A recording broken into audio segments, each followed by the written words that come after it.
તો મારા ભાઈઓ તમારા આજના વિડીયોમાં સ્વાગત છે। તો મિત્રો વાત કરવામાં આવે તો ચિરાગ ઝાલાએ ખુલ્લેઆમ કહેવામાં આવતો ભૂપેન્દ્ર પટેલને આપી છે ચેલેન્જ। મિત્રો તમે પણ જાણ્યું હશે કે કહેવામાં આવતો ભારતમાં કહેવામાં આવતો બંધારણથી ચાલતો આપણો દેશ માનવામાં આવશે, પણ કહેવામાં આવતો એકને ઘી અને એકને ગોળ ખાવામાં આવે છે। કહેવામાં આવતો ચિરાગભાઈ ઝાલાએ ખુલ્લેઆમ કહેવામાં આવતો ભૂપેન્દ્ર પટેલને આપી ચેલેન્જ। મિત્રો તમે પણ આ વિડીયો જોઈને જલ્દી તમારા મિત્રો સુધી પણ શેર કરજો, જેથી કરીને લોકોને પૂરતી માહિતી મળે। મિત્રો તમે નવા તમારી ચેનલ લાઈક કોમેન્ટ ફોલો પણ કરી નાખજો। તો મિત્રો પહેલાં તો તમે વિડીયો ધ્યાનથી જોઈને જતા તમે પણ ચિરાગ ઝાલા વિશે સારામાં સારી કોમેન્ટ લખતા જોજો। મિત્રો પહેલાં તો તમે વિડીયો ધ્યાનથી જોઈ લો। જય સંવિધાન, જય ભારત।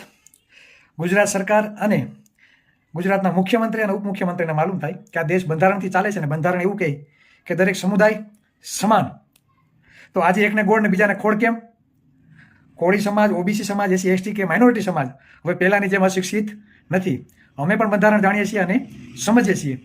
જ્યારે તમે જાતિવાદી માનસિકતા ધરાવી પાટીદાર અને ક્ષત્રિય સમાજના આંદોલનકારીઓના કેસો તમે પાછા ખેંચી લીધા। અમને આનંદ છે તે વાતનો।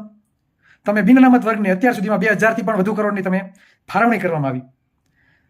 શિક્ષણ ધામ બનાવવા માટે પૈસાની ફાળવણી કરો છો, હોસ્પિટલ બનાવવા માટે બજેટ ફાળવો છો, તો ટેક્સ તો આ 85% સમાજ પણ ચૂકવે છે। આગામી દિવસોમાં કોળી અને ઠાકોર સમાજના આંદોલનકારીઓના કેસો પાછા ખેંચવામાં આવે, ઠાકોર અને કોળી વિકાસ નિગમને વસ્તીના ધોરણે બજેટ આપવામાં આવે અને સાથે સાથે દરેક સમુદાયને સમાનતા આપવામાં આવે।